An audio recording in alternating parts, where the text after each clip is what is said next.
Hello and welcome back to The Dive, Season 5, Episode 13. And that is all the energy that I have for this episode because we had a big-ass earthquake last night and I was confronted with my own mortality at 4 a.m. and could not go back to sleep. I had a midlife crisis, wide awake for a few hours. Man, it was sounds a lot worse for you than it was for me. You just went back to sleep? I woke up, but I only think I woke up because Joanne yelled, and then our dog was really scared, and he jumped on the bed. That was a big one. I was chilling. I was kind of asleep, and then Joanne screamed, and then Stitch was up there, and Stitch was like jumping around and licking me and stuff, and I was like, oh, I guess there's an earthquake. All right, good night. And then it was just went back to bed. It was a 3.0, but looking up the epicenter, it looks like it was like right near where we are. I thought there was a 4 point something. Yeah. Whatever it was real close, and it felt bigger than anyone that we've had in a very long time. So I actually started to be like, shit, I actually got to run around somewhere. Where the hell do I go? Get under your bed. Fourth floor here. So I got up, I got to the door, and then it stopped, and I was like, thank God, I'm not going to die. All right, whatever. I think I must have woken up at the tail end of it because I woke up just when it was still, kind of big, but it ended immediately as I woke up. And so, yeah. Ashley was panicking and the cats were all sitting up, but I don't think any of us actually got out of bed. We were back asleep in 2 minutes. I played time and it kept on going and it kept getting bigger and I was like, oh shit, is this actually the one? This is the big one. I had that feeling for so long, because I follow a couple science journals and every year they're like, all right, now it's been we're 210 years over. And the next year, we're 211 years overdue. I thought you were gonna say because I follow some disaster movies and I watched that movie 2012. It was very scary. I've watched Apocalypse Now and oh boy, isn't Apocalypse Now a war movie? I don't know. Isn't that Remake of Heart of Darkness? Is that starts naming off Captain I watched Marvel The Matrix. There's some superhero movies. The first Pokemon movie. I'm prepared. Ocean's 11. Alrighty then. Well, that's our LA news section. Let's get into the global news section. I'm sure that everybody, throughout the esports scenes always loves hearing about all our LA earthquakes and our LA rain and stuff because there's so many esports people here that react to all the weather. Regardless, though, MSI is coming up, and we're going to have this group draw, LCK, LCS, LLA, LJL. It's... I don't know. Whoever we send off as the groups are already drawn, aren't they? Yeah. Whoever it's LCS with LCK. Did you see? Yeah. So I don't know. And honestly, it didn't feel like there was a great one to get drawn into. I think it would have been hype if we got drawn into the EU one, though. Yeah. To double up and get. I think some we got it's already. Whatever group NA gets put in is just automatically the hardest group because it's the hardest number. Yeah, because we're in it, right? Obviously, we're the best region. I like it. And say, look where your head's at. And I mean, honestly, I think that, given that I'm expecting Dom1 is going to win LCK, that Dom1 crushed at Worlds, that Dom1 has crushed this whole year, we're probably going to have the toughest number 1 seed, and then it's going to be the toughest number 2 seed, both in the same group. So it'll be interesting. I mean, I think at the end of the day, though, for LCS fans, we're favored to get out of every group. We should be confident that we can get out of any group. You have to get top 2, right? Even if you don't take down the LCK, I'm feeling pretty good about the groups, and I'm pretty excited. I think the LEC group looks the easiest because they have by far the easiest second seed. Yeah. So I think they're probably going to be pretty happy with their actual pull on that. But Group A should be interesting as well because Vietnam didn't actually get to participate in Worlds last year, right? Because of the visa situation. So they haven't been at an international tournament for a while. The biggest thing to think about for me is the scrims that you get. So one of the other big drawbacks of being in the toughest group is that we're probably not going to get good scrims with Damwon because they already know going into it that we're going to be in their group. So it's just a little added extra factor to the structure of tournaments that I always think about because scrim partners is always one of the big stories whenever I'm talking to any of the players that after they're coming back. Most of the stories are surrounding all of these war games that are going on with finding scrim partners at these international events. And so that was kind of, as much as I'm right there with you, I'm like, oh yeah, you know what? We're gonna get out of groups. We're chilling. We're secure there. Maybe it does hurt us as far as adapting to overall meta, long-term type of stuff. The only thing I'll say too is like sometimes with the scrim stuff is teams just psych themselves out. Like you play Damwon and you get slammed and you're like, okay, everything we're doing is wrong. Let's stop doing that. And it's like, well, you guys are just never going to beat Damwon. So like, you know, don't look too far into that. Like learn what you can obviously from them. But like some teams, when they go to the international competition, they go full-blown panic mode. They abandon everything that they did to get there, and then they have nothing left to fall back on. So, like, you know, maybe it's good we're dodging Damwon and scrims. Who knows? Your mom never told you can do anything you set your mind to. She's just like, nope, you cannot beat Damwon, idiot. Just stop trying. I'm just saying that everything except that. People like play Damwon, and they're like, oh, my God, they play this counter pick, so we can't play this pick anymore. And it's like, Yeah, I just think it's funny. The coach is talking to him. All right, we're a mediocre team, okay? Let's have some realistic expectations here. Takeaway. The other thing is, I think even just the individual matchups, it can be less a team thing where, like people used to talk to me sometimes about, laning against Uzi and whatnot and how it just like shattered their confidence because they just lose like every matchup. Lose both sides of it, yeah. They play one side and they're like, okay, this matchup isn't that good. We got to play Zai into Caitlyn. We can't play Caitlyn into Zai. Okay. And then they swap and they just get slammed even harder. And then it's like, oh God, what do we do here? Yeah. So that kind of stuff can be frightening, but I also think it's the best opportunity you have to really learn a lot, right? And I think that's the really exciting part about it is you get to play all these incredible teams. It's one of the only times of the year where you're going to be in the same location, playing on low ping with teams from other countries, and really trying to get the most out of that. And that's what I'm excited about for MSI. All right. Well, we got some MVPs from LCK and LPL that were already announced. Ours is going to come out this coming weekend, and you'll get to see who we voted for. Maybe we'll just spoil it in our Honda MVP section a little bit later. But it's getting spoiled. That's that for LCK. No surprise. Canyon got it. Congratulations to my boy. Not even a bit of surprise. What about Chovy? Honestly, I'm saying at least some surprise. Maybe it's my jungle bias, okay, but I'm not. I haven't been as high on that Chovy train as a lot of other people are. I think Canyon deserved that. All right. So I am not going to say he's undeserving or anything of the sort. His team is weaker. He's incredible. Yeah, that is the thing, right? It's like the idea of if you slot someone else in for Canyon, Damwon's still good, right? If you replace Chovy, his team, what's the team doing? Nothing, right? And I think that's kind of the argument. And then it just depends like where you land on that. Because we have seen a lot of examples of great players on great teams get moved to a mediocre team, and all of a sudden, they're looking kind of mediocre, right? So I think that's one of the impressive things about Chovy is how good he looks with the pieces around him, whereas Damwon's just like, the lack thereof. Yeah. Meanwhile, in the LPL, a shout out Viper last week, and guess what? Rookie and MVP. I just thought that was gonna be super fun. But I love this so much that we have this resurgence of Viper, because when he was during the Griffin days, he impressed me so much just because in addition to being a beast AD carry, he was also one of the ones that played the most of like Yasuo and mages in the bottom lane. And this guy literally plays every single champion bottom lane and is extremely proficient mechanically.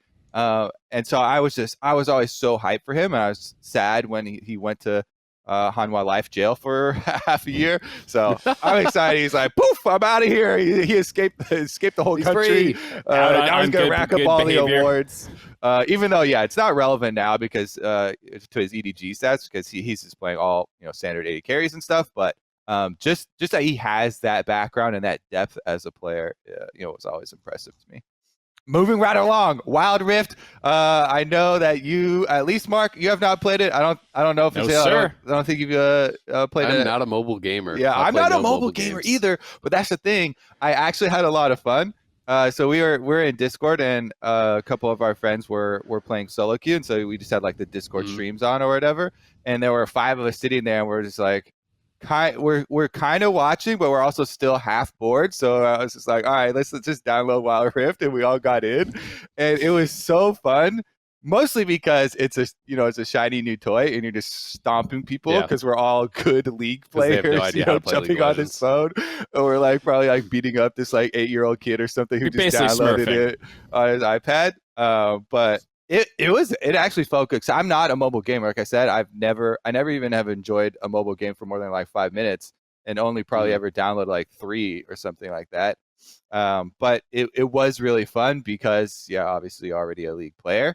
And like finding the similarities there, and it actually being done pretty well. I will say that after only 3 games, Juan contracts, he was on an iPad, and I was really jealous. Okay, so if you're looking to like grind ranked super high on Wild Rift, or if there's like competitive Wild Rift, it's going to be dominated by all iPad players because you have so much more space. There's actually a lot of buttons, and you could have like your hands on there like a piano, rather than with your phone. Me trying to do just a double thumb gamer, that was not cutting it for me after just a couple sessions. I mean, especially if you're trying to do multiple inputs at the same time, right? I've seen some like Twitter highlights and stuff of people doing like, charm flash and things like this. But it's like, if you're trying to do it with your thumb, it's so slow and delayed. It looks really funny. So I saw a clip, I think actually Travis tweeted it, of some guy playing Yasuo. And he had like, he had just his one hand, like all like over here, like a claw. And he's like, and he's, dashing around through the wave and stuff. So there's definitely people are going to get really good at it. It's interesting to me. The game looks great. I know people are really excited about it. I'm just not as curious because it's always going to feel like League of Legends Junior to me, right? It's a smaller map. Everything's like way faster. It's just like fight. Takes a lot of the stuff out of the game that I enjoy, which is more like the laning and whatnot. And just honestly, I don't like to play mobile games because I know I could get hooked. And I don't want to have any games on my phone, and I never download games on my phone because of that. I can only get hooked to computer games. those are like healthy foods. Computer console. Those are healthy foods. Mobile games, that's a bunch of sugar for you. It's more just like I don't need even more like gaming addiction in my life. Like if I'm out of the house or something, I don't need to be gaming too, man. I need some way where like I'm detached from it a little bit, and for me that's always been the line of like, all right, I'm not installing games on my phone, and I have to be at a PC. You gotta draw the line somewhere. I respect it. I feel like for me, the mobile games I gravitate towards are like the brain off gotcha games. That's when League makes that, I'll probably lose a ton of money. But if I'm gonna be playing like and like having to try hard, I'm gonna be on a PC anyways. So. That's why I didn't play TFT mobile unless like my internet went out or something, because it was the same ranked. It was your same account, and I was like, if I make a mistake or something on my phone, I don't want it to actually cost my real rank. All right, moving on. More from the mobile games. Pretty. It'll be interesting to see what happens with Wild Rift Esports. That's something I will say I'm actually really curious about. Is how good people can get. Maybe I'll be proven wrong and people are smurfing. Some of the top teams already eliminated. We've been following along with some of the MSI contention around the world. SKT got knocked out by Gen G. A lot of people I think are going to be sad to not see Faker. IG lost to Rare Atom, which was pretty surprising to be honest, and they kind of looked a little bit clowny in that one. G2 knocked down to the lower bracket. That's happened actually every single time since they've had a lower bracket, so maybe that's not shocking, but the way in which they lost to Mad was kind of surprising. Fnatic eliminated by Schalke, and JDG knocked out by FPX. You know what is really telling about the G2 situation is afterwards, as a consequence, Jankos is saying, okay, I'm not going to stream any more days this week. He goes on just one day just to announce this. I'm going to, we have a leadership gap. I'm going to, step in. We need to talk to the team a lot more. Wonder's announcing, I've deleted WoW from my computer. He puts in 13 solo queue games in one day. Unheard of. There was like someone posted on Reddit, it was like over 10%, maybe like 13 or 12 or something percent of his total solo queue games the entire year. It's like, there was a crackdown on the inside of G2 after that, which is more telling because they're like, these losses have been like, quite a bit more serious. Like, we really need to put in some more time, you know. And Ocelot is kind of half memeing, tweeting about like, yo, Perks, come back, and all this stuff. But, you know, with Jankos also talking about how, you know, they need a voice to step up. I thought that was interesting. Yeah, I think it is a different feel to the other ones because all the other ones were a 3-2 series that they ended up losing, you know, and it would go to game 5. And it almost always felt like G2 was doing kind of like they get very aggressive sometimes and the games get scrappy and usually like, oh, it's like a bad macro call or some stuff like that for why they lost. This time they just felt like the worst team. You know, like I don't think you'd walk away from a lot of their other series where they just feel like the worst team.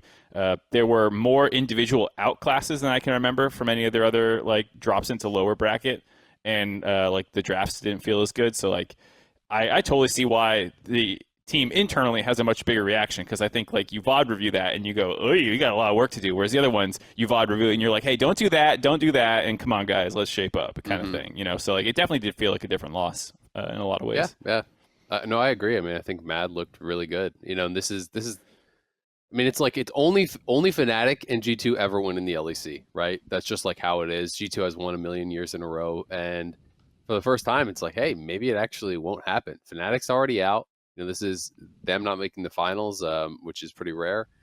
Obviously, you know, we did have Splice make a finals before, so that happened a while ago, and Mad is now making it here. So it'll be interesting. You know, I think it would be kind of exciting to see someone other than G2 represent Europe internationally at MSI. I think that would be kind of an interesting look. I don't know how European fans are going to feel about that, because obviously, you know, Mad and Rogue both did not do well at Worlds at all. So I don't know if people are going to be thinking about that and thinking about G2's success and kind of more having the belief in the veterans, or if the European fans would be keen to see rookies there as well. I think that regardless, the majority of fans are gonna want G2. Yeah, want G2 for sure. For sure. Yeah. I don't think you know, any other teams.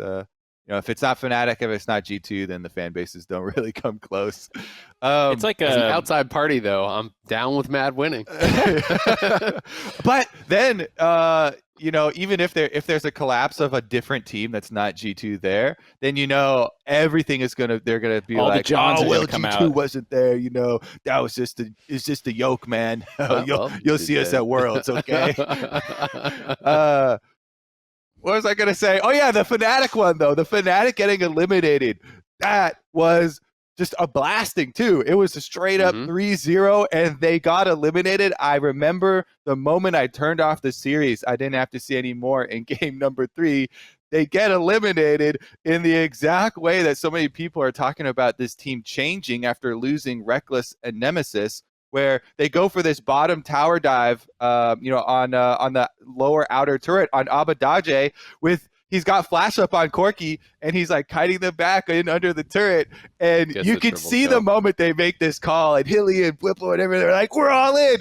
And I was just thinking this whole time, like, they've got to be timing flashes, right? Because people have come out and they've said, you know, Niski is the one like type of flashes in chat and stuff. So, but they just don't in the moment. It's just all blood is just, you know, they're seeing red right now, and they just go for this dive. He flashes after the initiation, gets the kill on Hilly, gets the kill on Niski, like gets a triple kill, and you're just like, oh my god, this Cork is so fed now.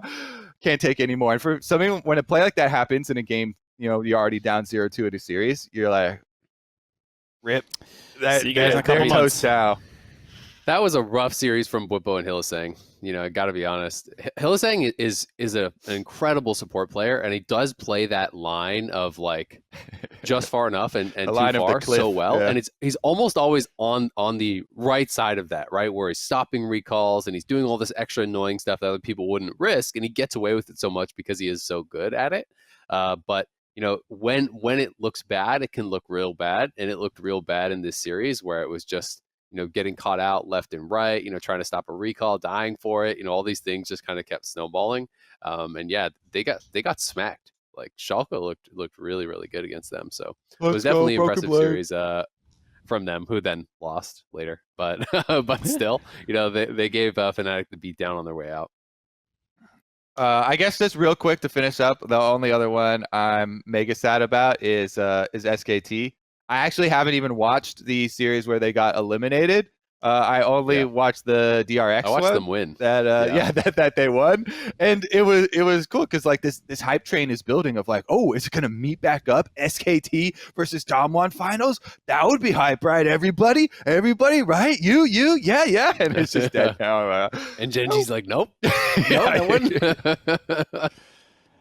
I heard they got trashed. I haven't seen it yet. Obviously we have the LCS weekend and we're doing our series, and then I try to keep up with the LEC series during that same day, and then now during the rest of the week I have to go back and watch all the current LPL and LCK stuff. Yeah, and it's just so late at night. Like I was up till like 1:30 last night trying to watch it, and like by the time the intros finished, I was like, I gotta go to bed. I'm so tired.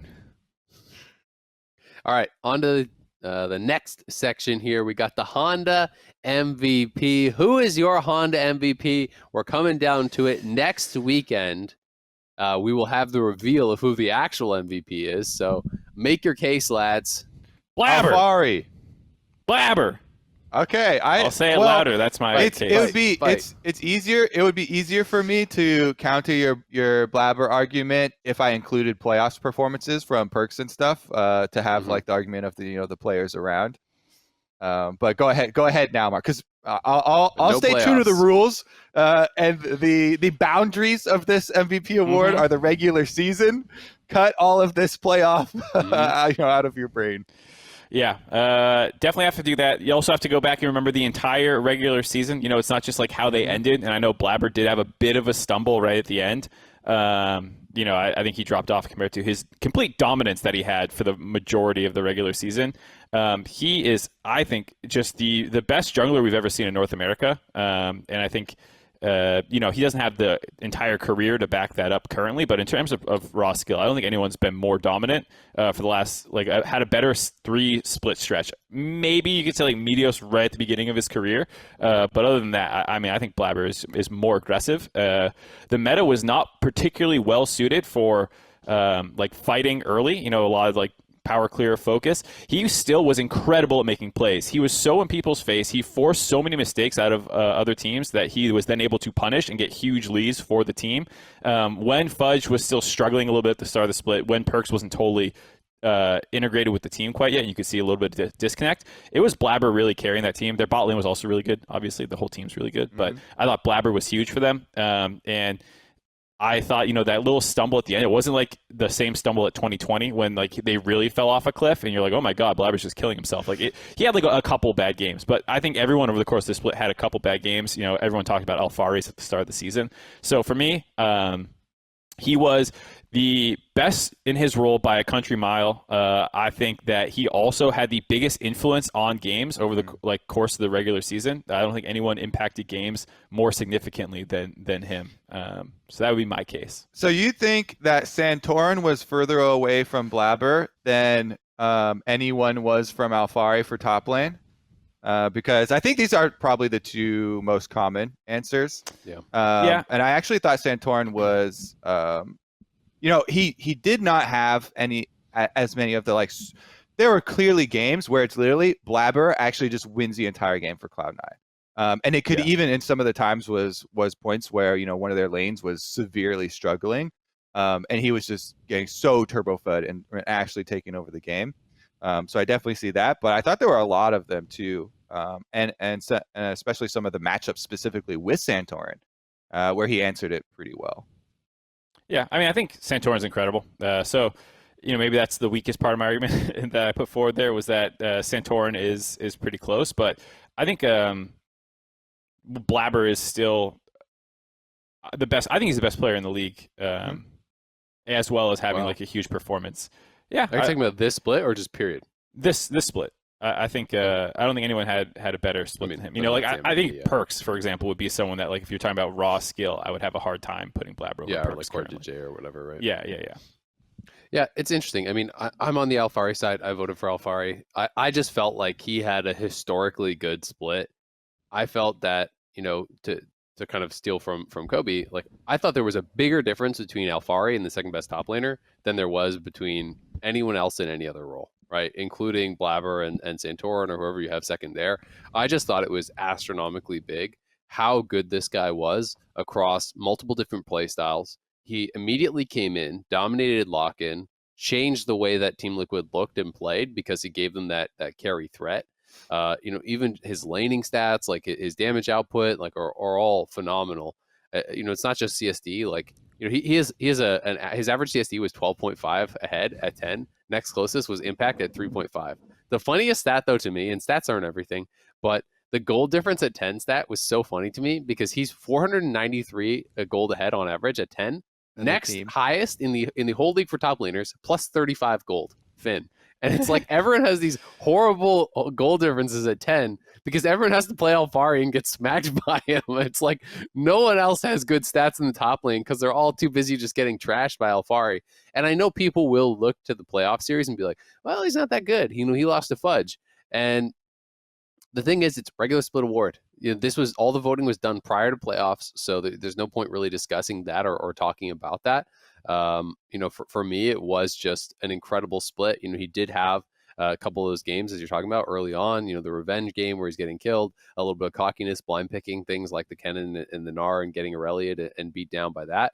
But overall, I just thought this was the most dominant top lane split that I could really remember. And it just felt so unanimous that this guy is so much better at laning than everyone. Yeah, and remember, this is from the regular season, and Team Liquid during the regular season had multiple points where different players were slumping hard. Like they did not, dominate. Like coming straight out of lock-in champions, and kind of rule the whole way through. That was actually much more Cloud9. Tactical, obviously, a little bit more recently had the big slump, but I think even Jensen in the beginning also was slumping. And so Alphari did a big part of the carry pants there. I was trying to look up Azael real quick, the team gold difference at 10 for Team Liquid, because I don't think that it's much bigger than Alphari, if Alphari even bigger at all. I'll look it up. I couldn't get the actual at 10 for the regular season, but I can for do playoffs it's only 500 something, so that's almost all Alphari at the moment. So at 15, Alphari is up 900. Stuff from him. All right. Time for some reviews. Azael, this is your favorite part. I think you're looking up the stats at the moment to try and find the gold stat to see if it actually is bigger. I was going to, but I can read this. I was going to say, I got it for you. He's up. I was at 15, but he's at 900. He's up 900, and TL at 15 is up 2K. So he's about half their gold lead. Yeah, but I think that the at 10 is better because at 10 is all lane phase. At 15 is towers are going down. Rift Tail's been used. There's a lot of these turret plates and stuff, and so I think it inflates team gold. So that's why I liked the at 10 breakpoint, but that's harder to find for this specific team. Yeah. Most sites just track gold difference at 15 for teams, so we'd have to dig into that. But we got the reviews here. I feel like our producers are just hand picking all the ones that flame Mark. So no, just everyone is there, Mark. Maybe you guys need to talk something out. I'm not sure. But this one comes here from Chooch the Best. The dive is the LCS. I actually find the dive more entertaining than the LCS desk. Do better, MarkZ. Also, Kobe's arm tats are pretty sick. One stop shop, baby. 5 stars. Step it up, Mark. You heard him. Do better. I have a shirt that says do better. I like that we got 5 stars, even with a do better mark. So does that mean like me and Azael are like 6 stars? We're each? like 6, 7 maybe even. Yeah. Wow. It depends how many negative you think I am. Do you think I'm only -4? You guys could be you guys could be 15 stars, and I could be holding you down like Mark, -20. You're a 5 star to me, Mark. I'll give you 5 stars. I appreciate the meta. I like if you want to get on the dives, Apple reviews, Mark. you just gotta make fun of me. There. Just get them on Apple reviews. If you're just complimentary, no one cares. Yeah. True. Yeah, if you say good job, everyone, you tried your best. It's not that interesting. Flame Mark, that's the way to get on. I like the fun reviews from the Apple podcast. Keep leaving us those if you want to on the Apple reviews. That helps out the podcast, knocks us up the charts there a little bit. All right, we can talk about 11-7. I've been playing some 11-7 myself. I don't know your thoughts on it or how much you've experienced it, but oh my God, I played a lot of Yorick. I thought you were going to play. I came into this. I was like, Azael's going to be on Kindred for sure. Because Kindred got some pretty sweet buffs. You're not in there yet? Well, I played Kindred actually almost every game in Clash. I was popping off. Nice. One Clash last night. I've been playing a lot of Kindred, but Yorick, man, Yorick is cheap. Yeah. You kill towers instantly. A lot of the changes are so good. And some of the bad matchups before, like a lot of the problems was it's like you couldn't get enough Graves to actually summon your ghouls and fight. Now you just hit them with your E, and even if you only have one Grave, they just pop out. You get whatever you have. You don't have to hit that certain benchmark before, which was you had to last hit 3 minions with your Qs. But in some of these brutal early matchups, it was like, okay, well, it's actually tough to do that and still have them in range. So you're getting pushed in, so then the Grave's too far out. You can't actually get it. Now you just have to last hit one thing with the Q and hit them with the E. It allows like for much easier lane harass. The ghouls just seem kind of smarter. I know they reconfigured a little bit. I think like what is getting prioritized. I think that the tower now prioritizes the cannon before your big ultimate ghoul, which is actually also pretty helpful. Yeah. So you can walk up to the tower a lot more easily with a cannon wave there and not just have your ultimate die instantly. The ghouls feel like a little bit more responsive. I think their first kind of jump does more damage or something. So there's some different changes that feel pretty powerful. And I was playing this and like I had some games where it was like our team was having a bad game, but it actually just felt like you could just 1v9 on this champ if you get ahead. It is pretty fun. Yeah, the changes, they do more damage. They do 200% damage when they jump on people. So it's actually just double. And they're always they're always popping these Graves while they're up too. So like it's super strong. It made me remember when I saw these patch notes. There is an Australian player on the Oceanic server like a couple years back where I always like finding weird random junglers and niche junglers. And it was a York one trick jungler and was straight at the top of Challenger. So anytime I see York buffs like this and I think he's turbo broken, I think bring him in the jungle? I'm about to jungle him. Yeah, because it also says in this chain specifically, it also works for large monsters. So I think I'm going to be in there. You can kill objectives real fast. I'll tell you that much too. Like when you get the ultimate out and you just rock up to the Baron pit with your ghouls and everything, like you get 2-man Baron. It's actually pretty fun. I was doing if you guys want to try it out at home, I was doing Triforce, and I think against bursty matchups you want to go Sterix, but man, Ravenous Hydra is really fun as a second item. Like you are just insta killing every wave and getting to the towers. You take Demolish and Grasp. You are crushing through these towers. Your Q works on it. You have the Sheen proc from your Triforce. The ghouls hit it. The ult hits it. You are really fast at killing towers. Probably the fastest in the game if you have your ult and ghouls out. I was going to say just Triforce overall, the buffs to it are so good because it had too much attack speed. It had too much attack speed for most champions that are looking for Triforce. Triforce was about, this burst of damage with the Sheen, but so much of the stat value of the gold value was in attack speed. Now with it being a lot of it shifted back over towards flat attack damage, it feels so much better. I was going to ask, Kobe, do you feel like you can take York into the jungle, though? I mean, a lot of the junglers were... I mean, like, in terms of power level compared to the meta junglers, because they did hit a couple of them. They hit Chem Tank as well and stuff like that, but it doesn't... I don't know. When I did it 2 years ago, when I was copying this Oceanic Challenger guy, the clear speed was actually one of the good parts. One of the problems is, though, that you have to walk everywhere. And I always feel, if I'm ever playing a jungler that has, no speed, no...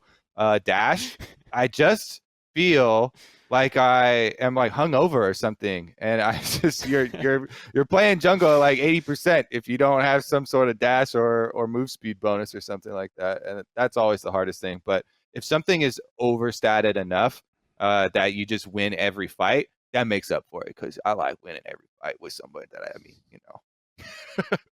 Stride Breaker Yorick coming to a jungle near you. Turbo Chem Tank after it got nerfed. I don't know.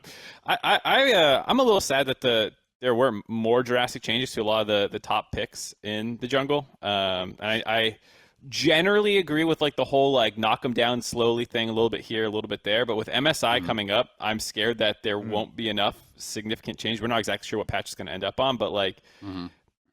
I think I see a lot in the community. I'm getting a little bored of Udyr, Hecarim, Chem Tank with, like the occasional like tier 2s just underneath them that also build Chem Tank. I'm ready for some change ups, and I understand you don't want to like totally flip the meta heading into an event that just changes what people are good at, but you do. But because you're like, I'm bored with this meta. But I'm bored with this meta. It's not like Juggernauts. I'm not asking for like a Juggernaut level patch change, where it's like, here's a bunch of BS that we just introduced right before, MSI. But like, I would like to see the jungle opened up a little bit more. And I don't know if these changes were enough to do it.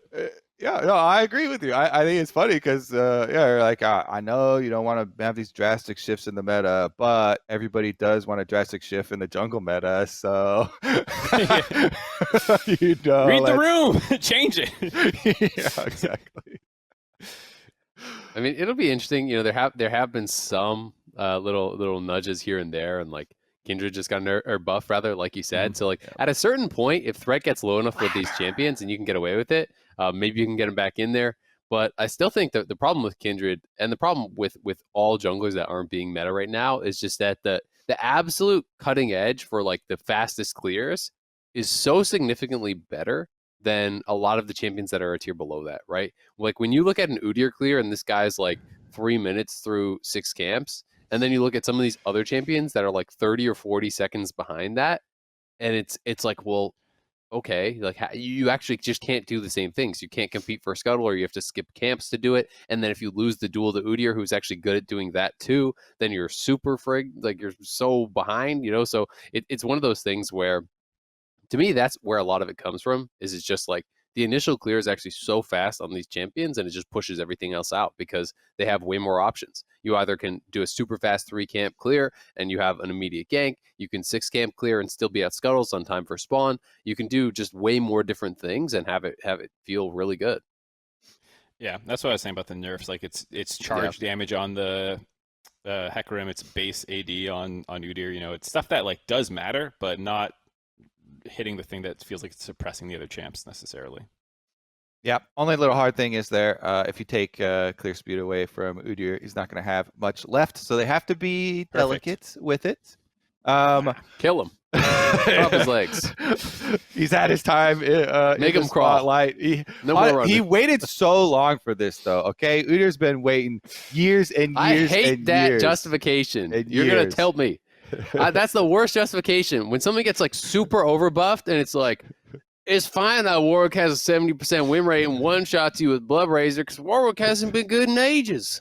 You had your like, somebody's gonna be that's the worst. Somebody's gonna argument. be OP, and I'd rather it be a rotating. I'd rather it be a rotating week. Sure, but nothing has to be like disgusting OP, right? I don't think it's disgusting anymore. These have been significant. He's not nerfs disgusting anymore. I agree, but just that argument always comes up. Like something can get so clearly overbuffed where like it obviously needs to be hotfixed. It's just ruining everything, and people are like, "It's my time in the sun. You had yours. Leave it as it is." And I'm like, well, this is the worst argument I've ever heard. The only bad part is the end of it. Is to leave it as it is. Okay, because I think a lot of people that say that are like, just getting it out, like, stop crying to me. This is my time, okay?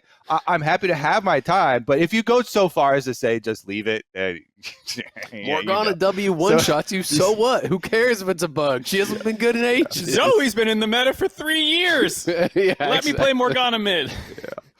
All right. Enough solo queue ranting for us. Let's get down to brass tacks. It's competitive time here. LCS news, baby. Team Liquid versus Cloud9 went down. A lot of people even going into this are like, all right, they'll probably meet back up for finals. Let's see how round 1 goes. And round 1 did not go the way of the regular season, did not go the way of lock-in tournament. All of the stuff that we said last week about, over the regular season, Cloud9 building up, Team Liquid having multiple slumps, did show up. And this time around, Azael's trump card of Perk's playoff, surprise, was better than my tactical playoff buff card that I tried to play. And absolutely stomped right there. Yeah, Perks was smurfing. He definitely played really, really well. That was exciting to see him back in what felt like classic Perks form. Busting out the Silas, a lot of creativity and good usage with the ults. That was really fun to see. And it was kind of giving me a flashback to, I think, some of the strongest times when he had been playing mid, and there was like, the Silas and Akali and various things in there that he has always been so effective at. And it's just exciting to see him bringing out a bit of a different look. He'll play his own style. He's willing to go for counter picks. And even when Jensen had the counter pick and he was getting pressured heavily by the jungler, Santorum was coming and they were trying to put him down. And the top laner, and the support, and the midfield. Like it just didn't seem to matter. You know, like I think that's so impressive to be able to get targeted like that against a really strong laner. You know, Jensen was talking some trash before the series, which I loved. He's like, you know, he's worse than me on assassins. He tries to play control mages, but he's worse than me on that too. You know, he tries to do this and that. People think it's be close. I'm gonna slam him. And he got all the help, and he's a great laner himself, but it didn't matter. You just couldn't keep him down. It's like you're three people defending LeBron. He's still gonna dunk on your ass. I felt like I could see Jack watching this series finally be like, all right, my money went to a good place, you know, because the whole regular season you're like, you know, there's memes going back and forth. Ocelot is tweeting out no trade backs, no refunds and stuff. And after this one, Jack's like, okay, that's what I paid for. That playoff right there. Nodding gift, and G2 also happens to lose, and now it's like the other foot where Jack gets to tweet out like no refunds, you know, or no, you know, I'm not returning. Well, and everyone else a lot of other people spent big this offseason too. TSM, 100 Thieves, TL. And so, you know, there's a lot of GM flame going around right now. Maybe we'll touch on that more. I don't think 100 Thieves spent nearly as big as the other big buyouts. No, but I don't think it was necessarily cheap either to buy out all of Golden Guardian's roster. But anyways, back on this series, it was one, I think both series we can actually felt so draft decided. I saw in the interview that I think Sven did with Travis, talking a little bit about how it felt like their drafts were really weird. And I got to agree, like every game, aside from maybe the last one, it felt pretty decided in draft. And it was just about like, could the team upset that enough, usually in the early game, to sway my mind? And the answer is pretty much always no. And so, I don't know, it felt like a really strange series where C9 just looked a lot better, but a lot of that also came down, I feel like, to the drafts that they had.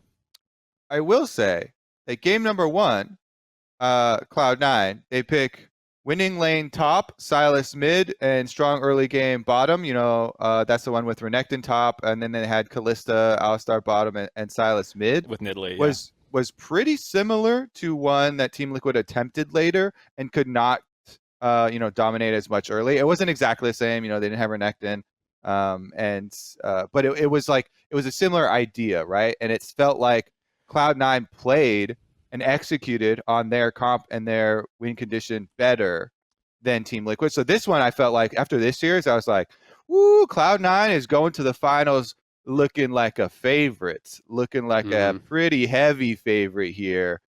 Whereas, like, you know, out of the TSM 100 Thieves series, I didn't have like super strong conclusions that way, because there were so many, it was so up and down, so many back and forth moments.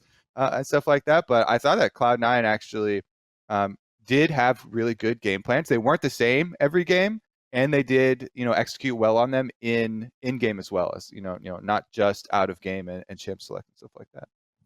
Yeah, I mean, I think the weird thing about the time where TL kind of copied their homework, but it was like a different homework assignment. You know? It was. It's like it's more than a little off.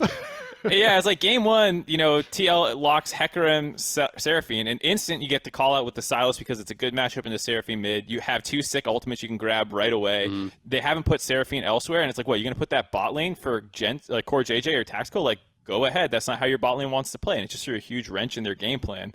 And then game 3, TL just takes it away before they even see anything but the Hecarim. And then it's like, wait, this is not the same situation at all. And I think it, you know, like, while the comp looks somewhat similar and like it's a pretty dive heavy comp and this kind of stuff, it's like, well, the other team had time to counterpick now with the Rise, and they have better laning as well, and a fat front line with Scion, and you're low damage, and you're diving through a Scion and stuff. Like, they had 4 melee against a Rise, just is spell fluxing your whole team. Yeah, that was the game where, you know, Perks got shut down a little bit and camped, but then he played it well, farmed up, and then, you know, come team fights, they dive the Jinx. Great, you kill one of the 2 carries, and the other guy's just, and your whole team's dead in that dragon fight. So to me, though, you should do that one more time. I missed that, Mark. You shouldn't be going, if you draft this, like, you shouldn't be going to team fights and stuff on even footing. That's what, like, Cloud9, they got their early lead, like they hard committed to it, and they got it, and they were able to keep it and snowball it.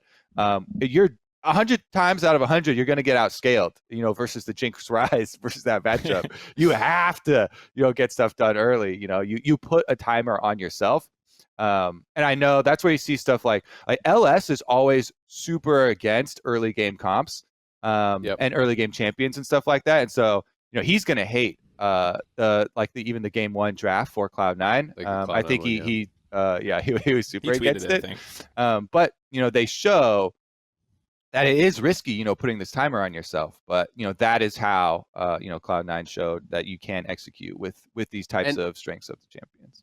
And when you're playing those early game comps that are very heavily snowball based and execution based, and it works, it tends to look really good because you get ahead and to win the game, you have to continue being proactive. So it means you're constantly attacking, it's constant aggression, you're moving the game forward. And those are games that are just really exciting to watch, right? Like I really enjoy that style. I definitely see why. And I think in general, a lot of the scaling comps are just easier to play and easier to execute on. So like, I think they're really, really powerful. But when you can pull off this highly execution, more early game focused style, it is so impressive to watch. It's so fun to watch. And I think that's one of the coolest things about Cloud9 is that they do have a different look than traditionally what the best teams in NA look like, right? When it's the TSMs and the TLs, they play it more slowly generally. They're more about the 5v5, and Cloud9 has been one of the teams to kind of buck that trend. So that has been really fun to watch. And I'm kind of curious what your guys' thoughts were on the heavy Nidalee priority. Nidalee Renekton, I love as a pairing. I don't think that the Nidalee offers nearly as much value when it doesn't have setup in the early game, but they seem to be cool with it. It's like, Nidalee Sion, sure. Nidalee plus whatever, sure. Who cares? We'll just throw Nidalee in there. And it was interesting because it wasn't even, like Moonstone full support build. He's still building AP. Didn't even get super ahead in some of those games, but it just seemed like they're just down to play this champion no matter what. Yeah, it's always there. I think there's no argument saying that Nidalee is going to be better without setup. And so the argument is, do you think it's still is it better than another champ? Do you think it's still enough of a worth champion just bringing the clear speed and bringing the kind of presence ganks where you go into the lane and you see a lot of these, if you're able to hit spears without the setup, without the stun setup, like saying Renekton or point and click and stuff like that, which guarantee it. Is that still providing the value? I definitely have a very, very diminished value on Nidalee without some good CC, some good setup for it. But it has shown, especially by extremely good Nidalee players, to still have this very big value. Canyon himself with the skin, the world skin for Nidalee. If you have your own world skin as Nidalee, you can just pick it for that and support that. Yeah. That's what I gave you. No longer need wow, Nino Renekton, I hit my spear. I want to play my skin, bro. Yeah, the one that I got for winning the world championship.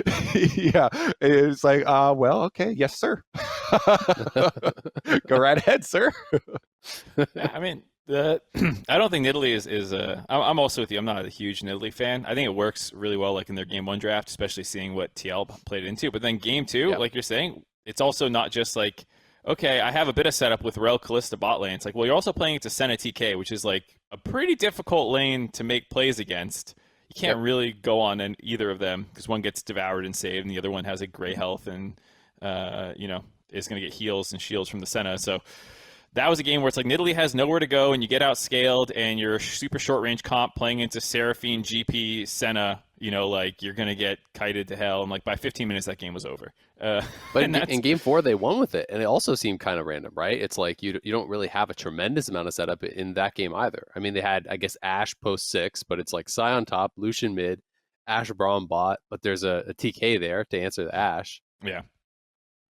I don't know. That one also felt weird. I actually, if I'm going to be honest, I liked TL's draft a little bit more in game 4 as well. But they obviously played it a lot better, and I think the pressure was good around the mid and the Lucian. And then to the point about hitting unset up spears, Blabber actually hit a ton of those. He had a really good series in game 3 when they fell behind with TL's early game comp.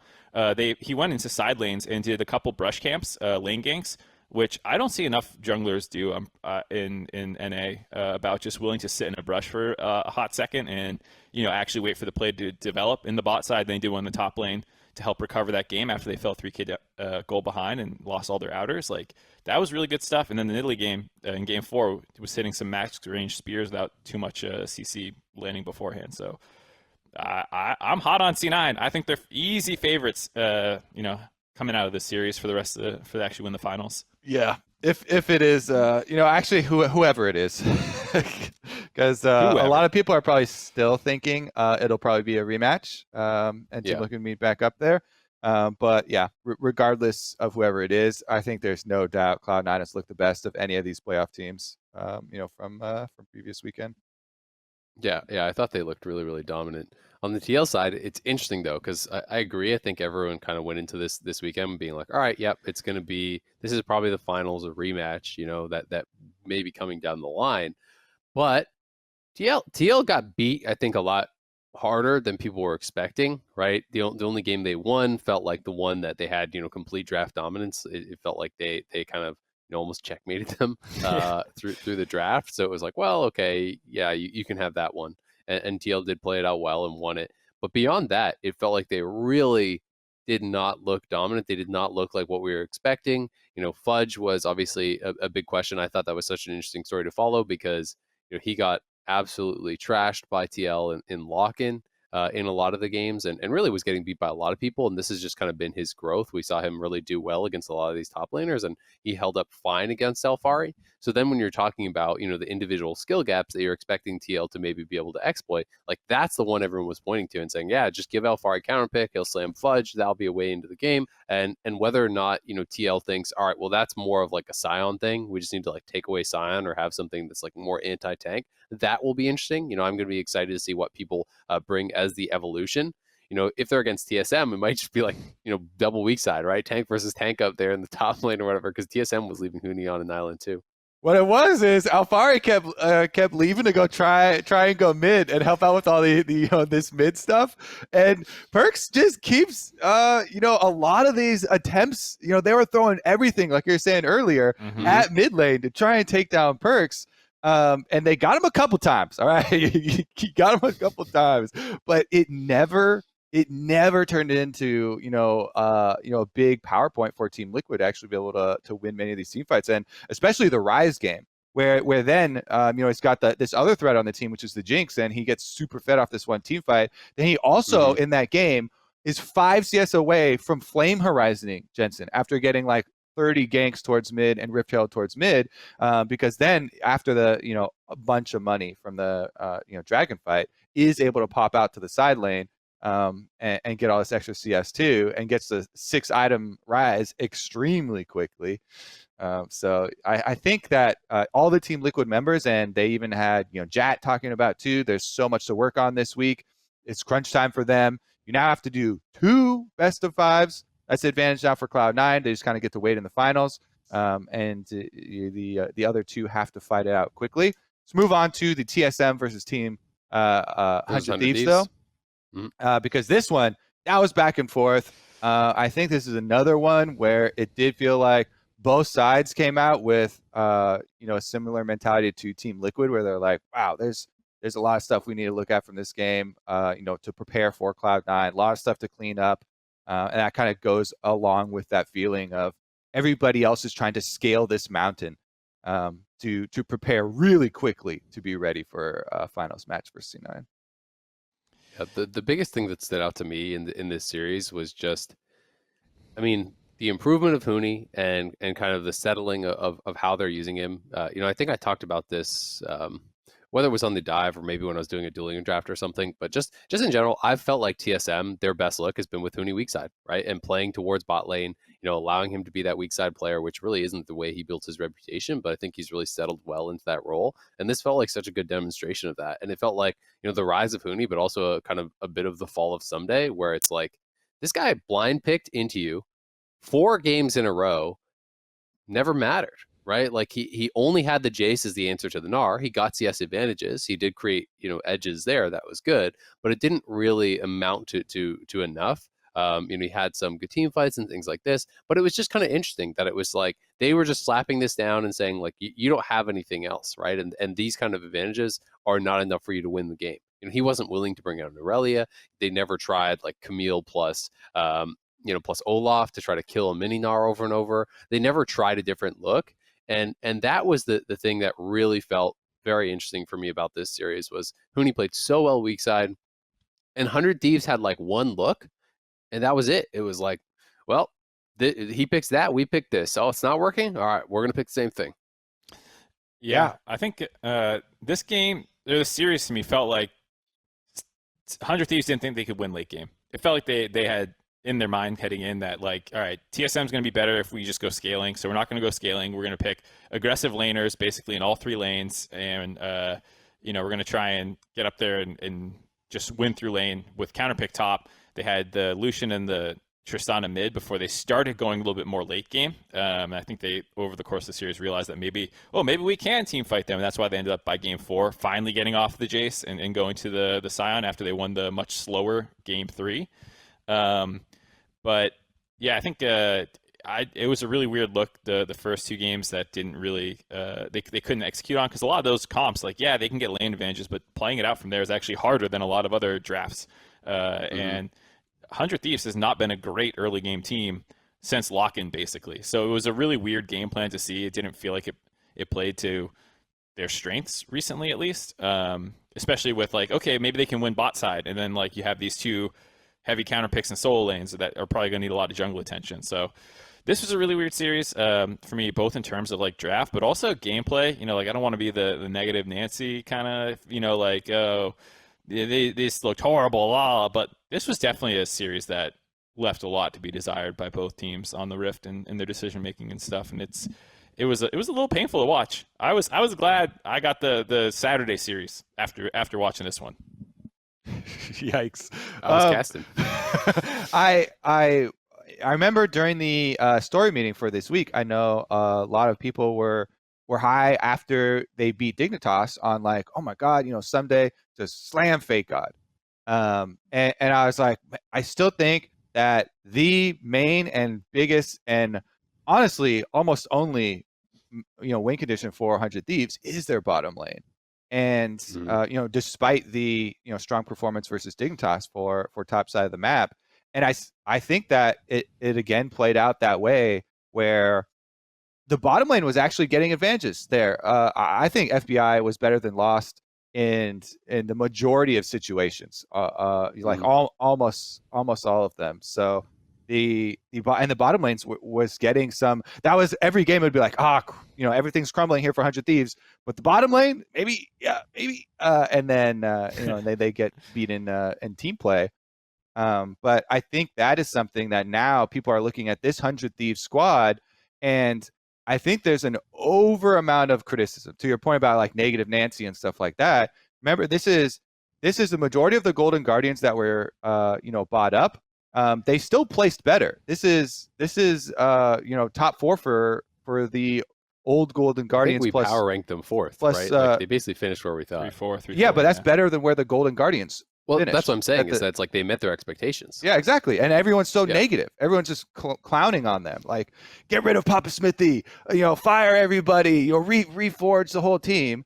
I'm trying to bring some, presence of mind here, some calm back to it. Like, I think this is good for 4th place finish, for this team.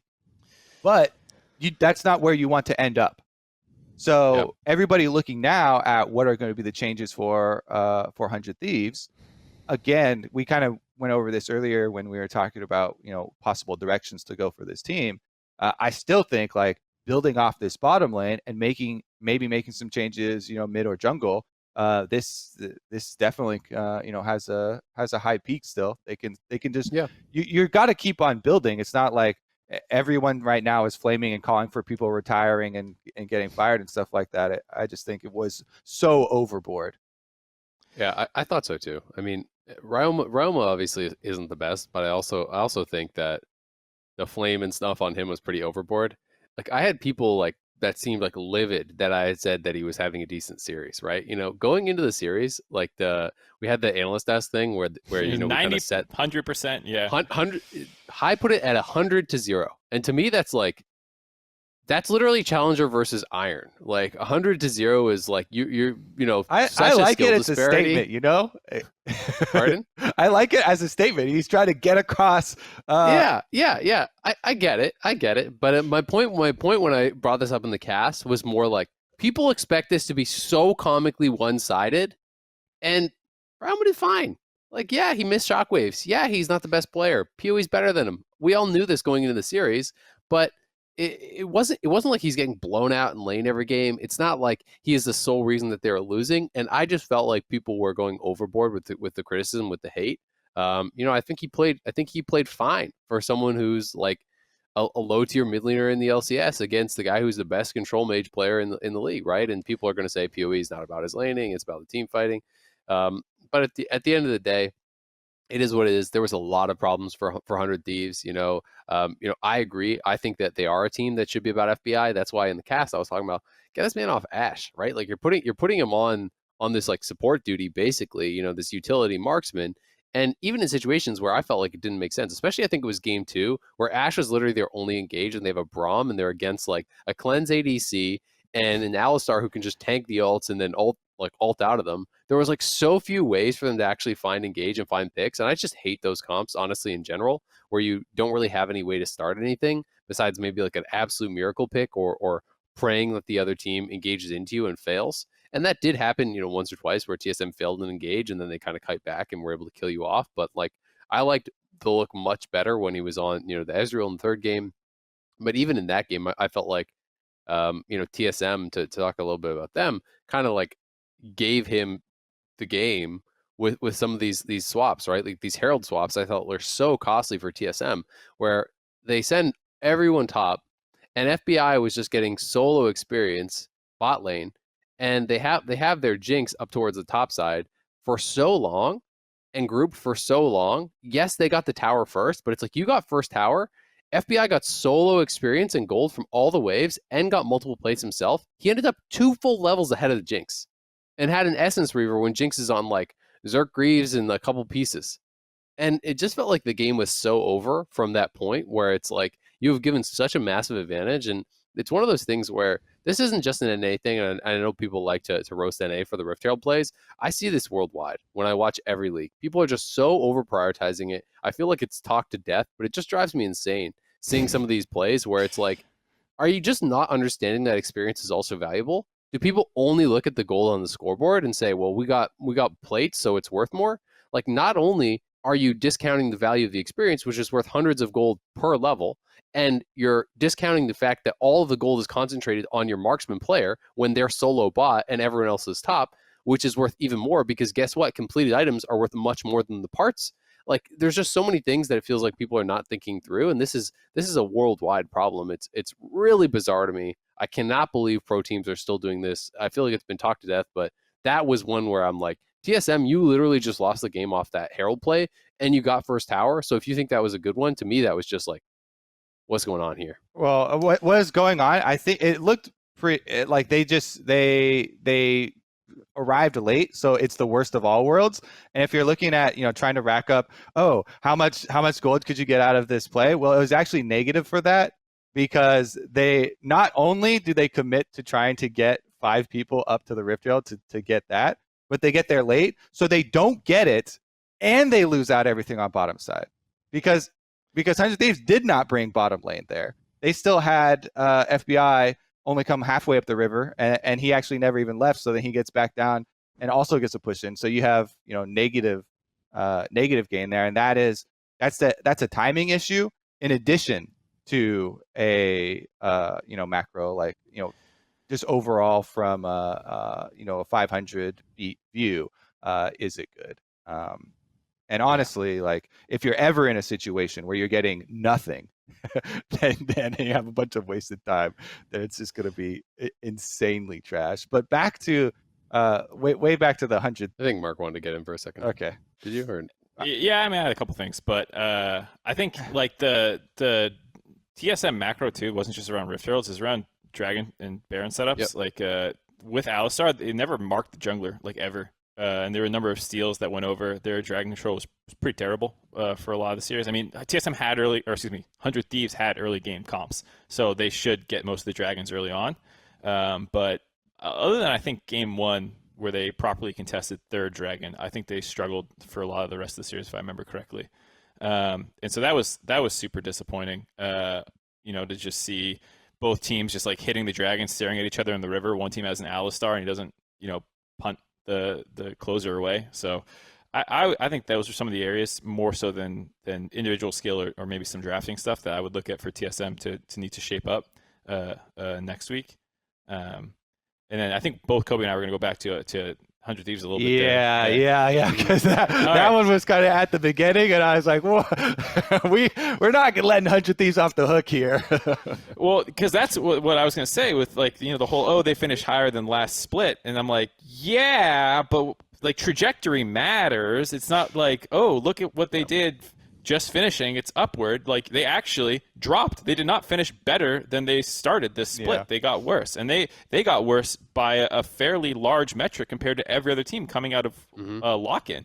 TL struggled a little bit, but is probably around the same level. C9 got better. Dig got better. I would say like Immortals got better. Like most teams, at least, even if their standing didn't improve, like visually watching them, you saw the areas that they were working on.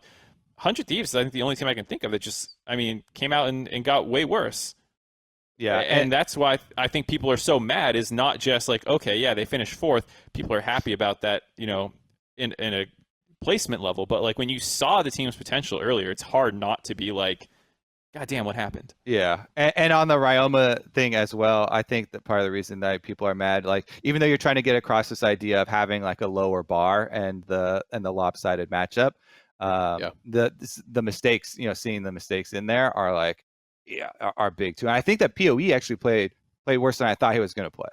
So he wasn't great. So that also lended to it kind of being this sinking feeling. So I definitely agree. Ryan was not great. I've never said he is. Even when I said it in the cast, I'm like, hey, we know PoE's better, but he's doing okay here, And it's like one of those things where it was like, I don't know. I just feel bad. I feel like people are unfairly pinning all of their hate and anger and frustration about the 100 Thieves situation onto Ryoma. I do feel bad. Maybe it makes sense to replace him if they have someone that they can grab. Sure, I'm not opposed to that. But there's a lot of issues here with 100 Thieves, right? Someday got counterpick 4 games, didn't really result in anything. I think Closer has had a pretty bad year.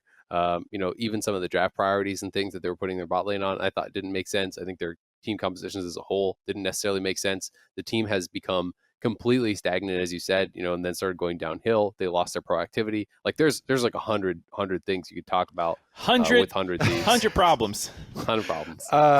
Yeah, one of the things is always with this tier of teams that is right on the cusp, right below the most dominating ones, where 100 Thieves and TSM both have really high expectations on them, and people are really want them and judge them, against being number 1, number 2, and so you get a lot of flame. Where compared to like a team where you have this a 7th, 8th expectation or something like that, or a low bar, and everyone's like, "Good job, you really did it! Nice couple wins there, gold stars." No, really. I guess it's better to have anger than apathy, right? In some ways, like people care about 100 Thieves and TSM, and both of them, and people want improvements from both out of this series. Was basically the takeaway. Mm-hmm. All right. Well, moving forward here, obviously the match we're going to be previewing is the only one that's scheduled, which is going to be TSM versus TL. The winner of that will, of course, play C9. But on Saturday, we get TSM versus TL. Yeah, and I think heading into this, TSM is going to need to improve a lot to seriously challenge them. As much as TL did not look fantastic either against C9, I think C9 did some interesting things and clever things in draft and actually played pretty well. And we saw TL versus TSM once already this playoffs. And so you kind of need to look at that first series, what went right and wrong, and then go, did TSM improve enough, or will they improve enough to upset what happened in that first game, first series? Because that was pretty heavily TL favorite. I believe it was a 3-1. I'm going to double check real quick. Yeah, 3-1. And they really struggled to keep up with TL, and I still think it'll go that way, just looking at the team coordination issues. Like even if they have some of the better drafts and stuff like that, like to those macro points that you're making, like when you watch TL, I feel like you don't see that level of error. It's like, okay, you guys got caught out in some situations and didn't team fight as well as C9, but like I would take that over like making these huge blunders at Rift Herald and Barons and stuff. And one of the big concerns for me for TSM going into this match is, I thought such a big focus was, wow, you're able to blind pick Gnar all these times against Someday and not really have that cost you any games. They were able to get advantages elsewhere because they could just have Huni get no help, blind pick, slap it down, and be fine against Someday, right? And even one of the Gnar games, he was actually just like beating the Jace. So that is something that I'm just like, can you do this against TL? And my immediate answer is no. If you're just gonna blind pick the Gnar every game into Alphari, like you're gonna get Aurelia coming at you. You're gonna get some of these matchups, or even the Jace, but maybe just played better than Someday did, right? Like you all will be punished. I also think one of the big things that was working in Huni's favor against 100 Thieves with that is that Closer and Someday have like anti-synergy. They just do not work well together at all. They are never coordinating right on anything. And I don't think that that's true with Santorin and Alphari, right? So the positives that I kind of had from the TSM series, you like aren't going to necessarily transfer over to this series. They're going to need to have a very different game plan, I think. I don't think you can afford to just blind pick, every time into their top laner. I think you have to play a different style. And to some of the points that you guys were talking about, as far as like macro and as far as marking the jungler at these objectives and how you're going to play out in these stages, TL is a much more solid team than 100 Thieves are. At these things, right? Like macro and knowing where to go and what to do. That's their biggest strength, I would say. So TSM is going to have to really change draft up and just play at a higher level, I think, on a macro basis. Like we're going to have to get, I think, a lot more out of PoE. I don't think he had a very good series. I was actually pretty surprised because he had gotten to the point where in like his Azir was just having to be banned because he was just like 1v9 on Azir every game he got it. He got that against Ryoma twice. And he was like, he was there, it wasn't like a great, insane performance. And I was kind of expecting him to dominate, to be honest. When I saw him get the Azir, I thought he was going to absolutely pop off. Jensen's going to be a much harder opponent, and he's going to have to perform at a higher level against a harder opponent for them to really, I think, have a chance of mixing this up from what we already saw. For me, it's clearly just comes down to, did I see anything in this series or anytime recently to give me reason to think that it will be different from the previous series from TSM Team Liquid, and I haven't seen that in the 2 TSM series victories, either this one or the one over EG.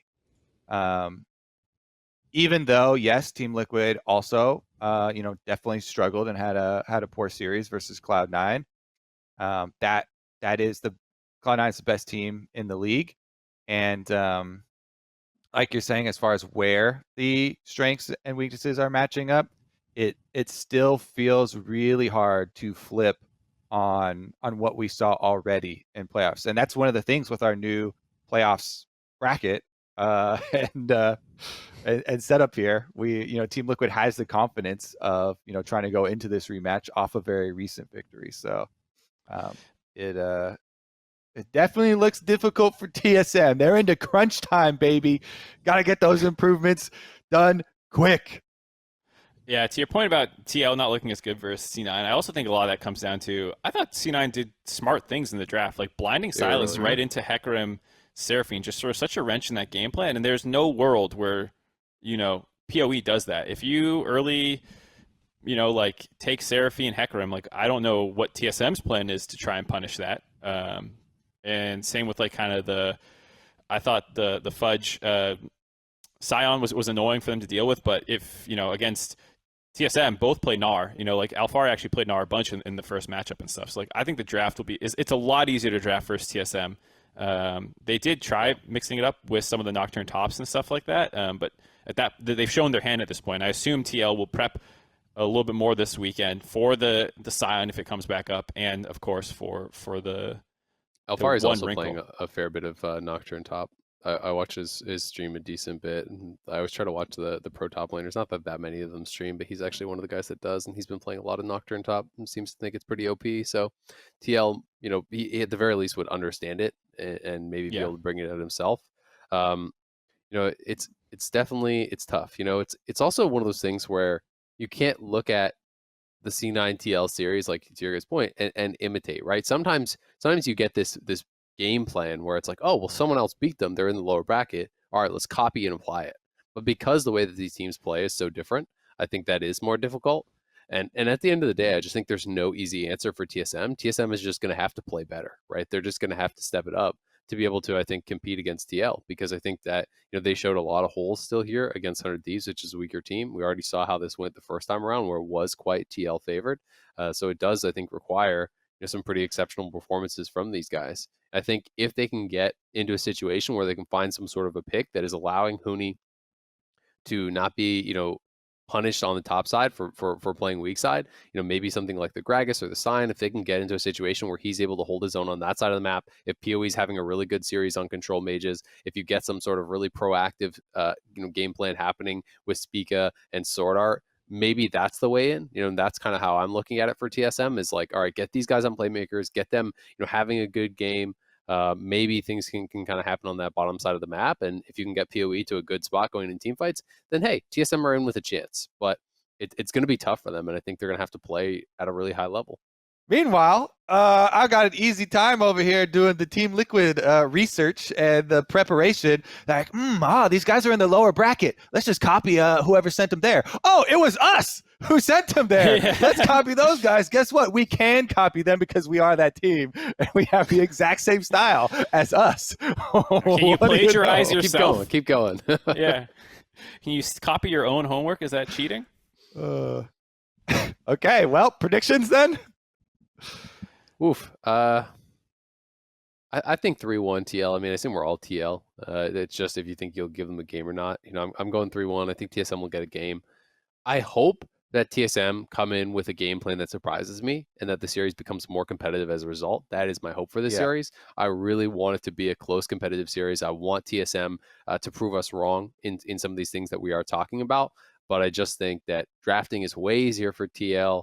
They've played at a higher level in the macro game. The lanes are really strong for TL. It's tough. It's tough to pick TSM here.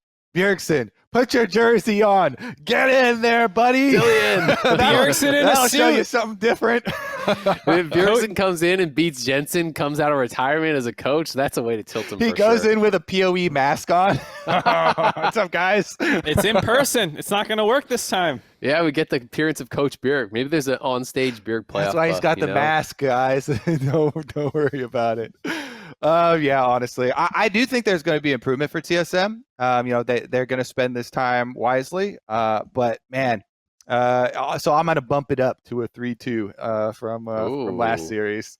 I like it. I still think it's just so hard to, considering the stuff that we've already seen in playoffs, to make the leap of faith without having witnessed what's going on in scrims right now.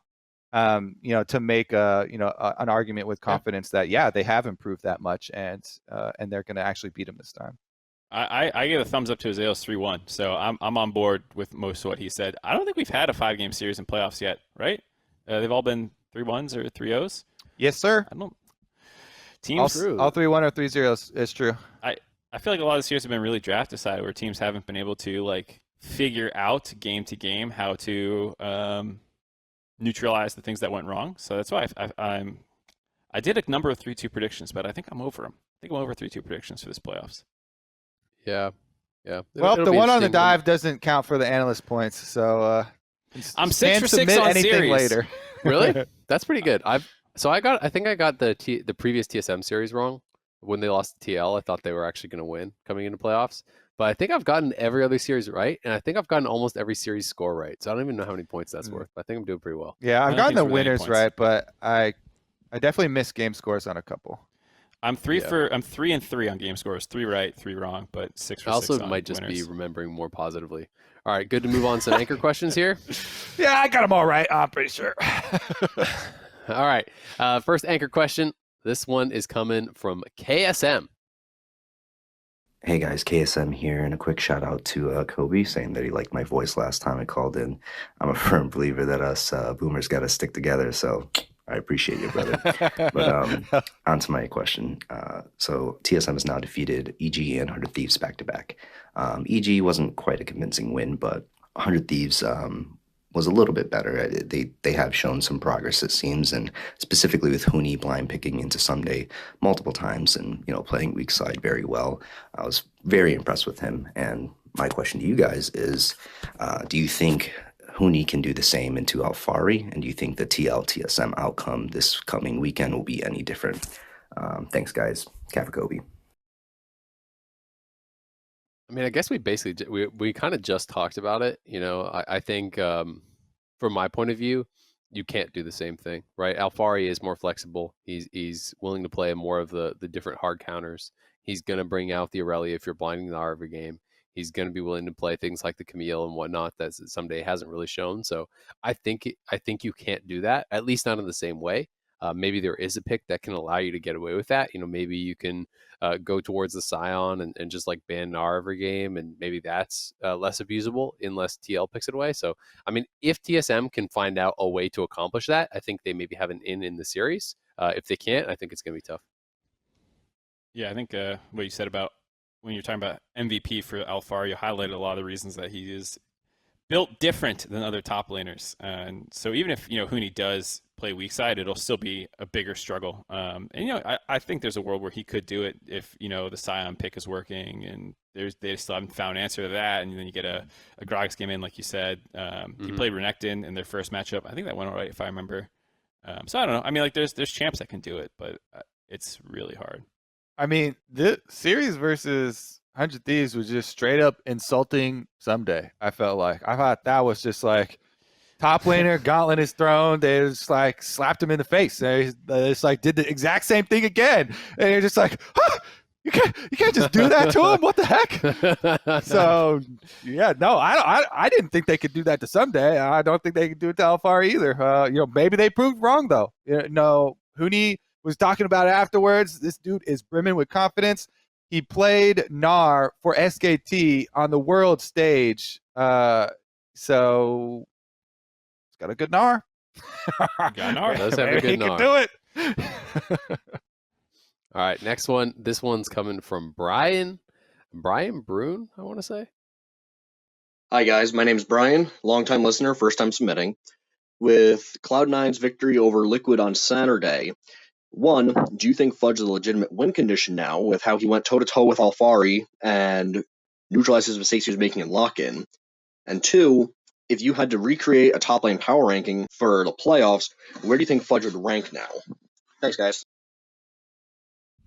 So, I mean, I can answer question one pretty quickly here. I think he is a legitimate win condition. I think we've seen that. Yes, in lock-in he was getting slammed, early season he was getting slammed, but they've had some good games. I mean, even the first game against TL, the Renekton in Italy, I would say that's him as a win condition, right? They're drafting for that as a win condition, and they're attacking Alphari with that and doing it actually very successfully, right? They gave him, I think it was the most deaths he had pre-15 all year. So absolutely, yes. As far as the power ranking thing, playoff power ranking feels weird to me because teams are getting eliminated pretty quickly, and there's only 6 of them in there. I still wouldn't say he's better top laner than Alphari. You could say he did well in that series. Like just off the top of my head, without putting a tremendous amount of thought into it, I'd probably have him like upper middle in the LCS. I still don't think like his whole body of work would put him as like top 3 for me, but he's getting there. He's getting like probably around 4 or 5 or something like that to me, and pressing on that top 3. What you got, Mark? Well, I was going to say, I agree about him being a win condition. We've seen him utilize like that at times, like the Someday game where he was on set and stuff like that. But the toe-to-toe for me with Alphari is like, did he? Because he had that great first game. I'll give you that one. But then after that, he was on Scion duty for the next 3. And like toe-to-toe to me is like you're just constantly skill checking each other. Like 2 boxers just like lock in and they're not backing down. They're just throwing punches. It's like more fist to punching bag. Yeah, he got one really clean shot in against Alphari, and then he was like this the rest of the series. I take issue with that. Okay, yeah. I feel like you could have any sort of toe and put that toe next to the other toe. If your team wants you to have a Scion toe and you got this big ass clompers on, then that's what they gave you. Are you gonna be a bad player, Mark? And be like, no, coach, I'm an ego pick. Okay, give me the Aurelia every time. I'm not criticizing him. I'm not criticizing. So I'm like, how are you taking away from him when he's playing the Scion and he's playing it well, toe to toe? Toe to toe is supposed to mean to me trading blows. Like both you guys are going after it, and like you said, I thought he had a fantastic series. I think he neutralized Alphari. I think that was probably one of the biggest problems TL had in this series was the fact that what was one of their best players didn't do very much and actually got crapped on one game. Like I would say all those things.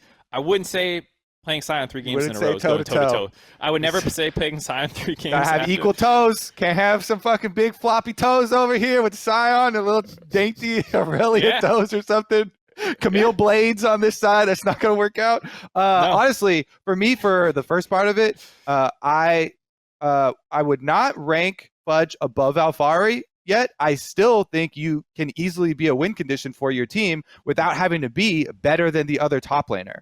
You don't have to be better than the other top laner to have a top lane win condition. You have to have a team that's willing to play around a top lane win condition, and you have to draft a top lane win condition. And Cloud9 have shown that many times already. And Perks, playing as well as he is, can go straight up topside and make that a win condition. It's not just Blabber. So, I think definitely he is a top lane win condition, or can be if they decide to go for that strategy. But no, I would not rank him above Alphari. I would say, actually, for a playoff power ranking only, he's only played 2 series, and he's got the better of his opponent both times. So I think if you're looking strictly at playoff performance, you could actually argue he's number 1 at the playoffs. I mean, it's kind of like the whole, like the winning team's winning, but I don't think he's actually been even beaten by his opponent. It's not like when C9 was winning in Gauntlet, and it was in spite of Fudge, or not Gauntlet, excuse me, Lock-in tournament. Like, it's not like that at all. He's actually outperforming in a lot of ways. So I think you could actually even argue he's number 1 or 2, depending on how much credit you want to give Alphari. Both of them have only played 2 series, though. That's why playoff rankings feel funny, though, right? It's like, is Impact's team didn't do well. You just got knocked out quick. Is he better than Impact? I don't know, man. Impact had a great year. So playoff rankings feel like they're based on nothing. It's like a regular season ranking, you do after week 2, and that's your final ranking. So to me, there's not much there. Like, sure, I can't really refute. Yeah, he's number 1 or number 2 in playoffs, but also half the top laners aren't even in the ranking now because they didn't make playoffs. And two of the 6 top laners played 1 series, right? And then the other ones are in lower brackets. So they already lost. All right. I got a Twitter question because we didn't have any Twitter questions coming into this week. So I tweeted out right before the show and got some last minute ones from people during the show. Here's number 1. This is from Gage. What is your favorite anime ever? Go. Were you counting movies or just favorite anime ever? I want to say not counting movies. Because otherwise it's Your Name easy. That's wow. I thought that was good, but that was a really good one. I would not say that's my favorite ever, though. Man, that's hard. Favorite ever. Favorite ever. Extreme answers like this are always really difficult. Yeah, I'm gonna throw out one old and one new. How about that? Because you're gonna have crazy nostalgia things that you haven't seen in a long time and kind of messes with your ratings a lot of times too. I'm gonna throw out Trigun and Demon Slayer. Demon Slayer's hype. I'll give you 3 for my 3 phases of anime watching. You're just gonna keep adding extra ones in. Well, I wasn't gonna do a nostalgia. I wasn't gonna do a nostalgia one, but Trigun reminded me. I loved Outlaw Star as a kid, as another kind of space western fantasy feel thing like that. I loved Outlaw Star as well, and Cowboy Bebop and Trigun were all in that kind of group. Death Note is probably my favorite of all time, still a little bit. It definitely drops off in the second half. It has its problems, but the first arc is just it's perfection really to good. me. Just the idea that law enforcement is run in Death Note by a little kid who's just eating chocolate bars the whole time was just too stupid for me to handle. Boo hiss. Go ahead. Mark had 3. Yeah. My sleeper pick is Fate Stay Night. Not Fate Night. God, excuse me. Fate Zero. Stay Night can go die. Fate Zero is incredible. It's tough for me. I mean, I haven't watched anime probably for nearly as long as you guys. The first anime I ever watched and that I actually really got into, if you're not counting DBZ and that kind of stuff, was Attack on Titan when it first came out, and that was the first one that really introduced me because a lot of my gaming friends were all into anime and anime culture and comics and all this stuff, and that was just one part of kind of nerd culture I never really got into. A lot of the more over the top, ridiculous animes, like it just didn't appeal to me. So starting off with a more serious one really kind of like opened the door that like, oh my God, there's actually some great stories here that are just actually good stories, right? And some of them are great stories where you have to get past some what I consider to be garbage fan service and like over the top stuff. And if you can just like, okay, this is so dumb, but I don't care, and then just like watch the show for the show, there's some really good ones. My favorite ever, I don't know. I mean, I actually don't really like the most recent season of Attack on Titan, but it still feels like the one that is like my old school one, because I know it's not that old school, but that's where I started, and that's what made me fall in love with anime. For newer picks, I'm on board with Demon Slayer. I love that. And for this season, I would say Jujutsu Kaisen. I really love. I think that was fantastic. So there's been I've been watching a ton over the last couple years with Joanne, and have a lot of favorite new ones, but I don't really have any of the super old school ones. Like I've watched a little bit of Naruto and that sort of stuff, but like, you know, I didn't grow up with like One Piece and Naruto and all these shows that a lot of people normally reference. Yeah, I feel like we need another tier for stuff like Dragon Ball Z and stuff like that, and Naruto and those type of things. Some people say it doesn't count, so like I don't know if that's it, like, you know, if people are gonna get offended if I say DBZ, but like DBZ was hype, man. I used to like after school, I had some friends who were all about DBZ. Some Cartoon Network. Yeah, we'd go over to their house and we'd watch DBZ together and stuff, and we'd be pissed if it was just a charge up episode where it's like 30 minutes of smoke clearing and you know, just like the just like the camera shot of them like charging up, or just like, oh, I can't believe this. All the filler episodes were garbage, but it was a fantastic show. But yeah, that kind of emphasizes your point on season 1 of Attack on Titan, why it brought so many people in is because there was also so much mystery surrounding it. And that's probably why the most recent season isn't as, you know, it doesn't have the same feel. It's filling out a lot of more like philosophical stuff and then like tying up loose ends and stuff. But man, there was just so much like, what if this, what if that? And like, I love all, you know, there's like always like extra full Reddits the dedicated to like coming up with fan theories and stuff, like, you know, for every type of story that has come from and all this. Exactly. I always find that type of stuff in the theory crafting and figuring out the what ifs and trying to predict and pick up on, you know, little hanging bits of information. So cool. And to your other point, there's just so many things to jump on from this because I liked it so much. But the, you know, the point about filler episodes, also what I would consider like filler characters or like just annoying characters, you know, even Demon Slayer, I hated the freaking lightning orange-haired kid, crybaby dude. That almost made me like stop watching some episodes, and I still say, you know, name Demon Slayer as one of my favorites because I love the story, the art, like there's so much good about it, and yet remembering back, I'm like, I almost stopped watching because of this freaking kid, like. There can be terrible parts of great art. I feel like, you know, anime in a lot of ways is its own greatest enemy. You know, like I'm watching Dr. Stone and I'm like, this is 1,000% my wheelhouse. Like the concept, the ideas. 10 billion? Is that it? You should jack that number up. It's science made cool, you know, and like that is, I love that. And then I actually didn't even watch, I couldn't get past like the 5th episode because this dumb friend just screaming all the time. And I'm like, you could just do the show without that character being a complete meathead. Some of that one gets really slow too. Some of Dr. Stone got really slow for me. Last thing I'll say about the Attack on Titan thing, because now I'm just kind of reminiscing about season 1. This is an anime podcast. It was I just liked how it was like it surprised me it so much in that I was thinking of, you know, cartoons, all right, fluffy, you know, cheesy fan service, whatever. And I watched this and they introduced the characters and I'm like, okay, these are the main characters who I'm going to stick with. Eaten by a Titan. You're all dead. You know, his mom's dead. He's dead. She's dead. They're all like episode 4. Ah! Some Game of Thrones style introduction there. It was hype. All right, that's the only Twitter question I had. I thought that was a good one, and we're pushing 90 now. All right, well, that's going to do it for this week of The Dive. Thank you, Honda, for making this episode possible. You're the best.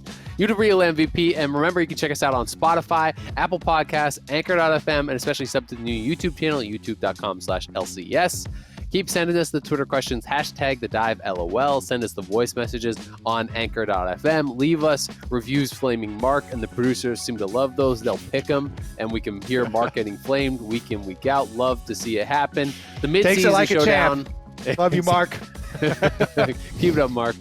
The Mid-Season Showdown concludes this Sunday, April 11th, with Cloud9 versus who? We don't know. You don't know. But tune in on Saturday to find out. April 10th, Team Liquid versus TSM. They will be challenging each other to find out who gets to face Cloud9 for a chance to make it to MSI. And as always, we'll see you next Tuesday, 5 a.m. Pacific, 8 a.m. Eastern, for the Spring Split Wrap Up.